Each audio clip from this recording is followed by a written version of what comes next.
You still don't understand what you're dealing with, do you? Perfect organism.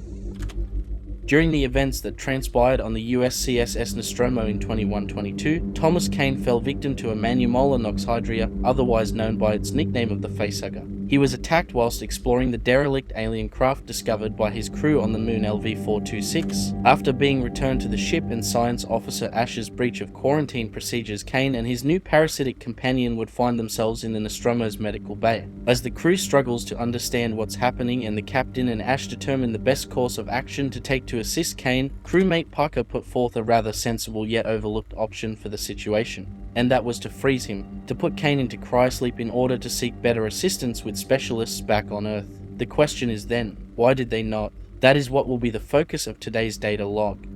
During the attempts to remove Kane's facehugger, Captain Dallas eventually hands over authority of the situation to the ship's science officer. With that, Ash had now free rein to dictate the situation as he sees fit. With the knowledge that Ash was likely acting as a mole for the Weyland-Yutani company, it begs the question as to why exactly Ash did not place the specimen and its host within cryosleep.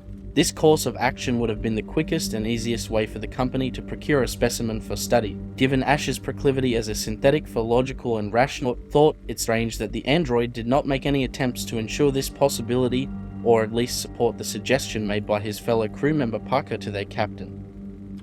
We could speculate for hours about the possible reasons for this direction taken by Ash. However, I think the answer may be related to a strange phenomenon documented many occasions throughout the years and across the Middle Heavens region of space. The phenomenon in question is that pertaining to the synthetic's deep fascination with the species Plagiaris prepotens, otherwise known by its catalogue designation of XX121.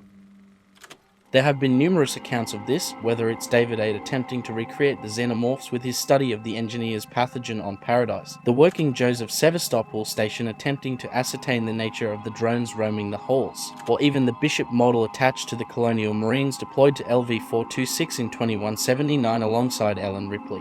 The one thing these artificial peoples have in common is the general intrigue related to the xenomorph XX121.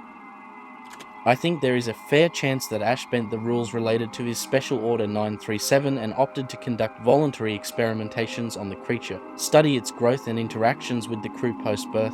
The evidence that stacks up for this includes the fact he did not immediately put Kane into cryosleep following the discovery of Plagiaris prepotens within him. Another would be his interaction with the crew during their Last Supper. After the facehugger parasite had detached from Kane, he shortly after awoke to a relieved crew and an intrigued science officer. They agreed to a final meal before entering hypersleep. It was during which that Ash watched Kane very closely, observing with interest the events that unfolded as Kane writhed and convulsed on the table before having his chest violently ripped open. And following this chaos, as Parker moved to attack the newborn chestburster, Ash broke his intrigued gaze in order to keep the crew from harming the specimen.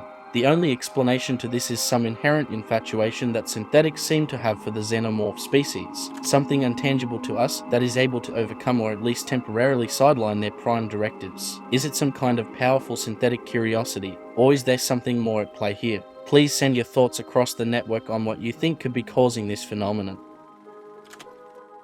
If you really want to support what we do here and gain a bunch of awesome rewards, consider joining as a Project ACHERON channel member like our illustrious project director Krolls Chaos, or like the company representatives, the Sith Lord 906, Lewis Perkins, Jack Fleming Jr. and Scott&Lou. Let's also thank our team members, Daniel Lee, Ambrosia and CMDR Verm. And let's not forget the project trainees like Ethan Feldman, Kim Sørensen, Brian Repinski and FM11B. But until next transmission, this is Project ACHERON bringing the knowledge and the power directly to you.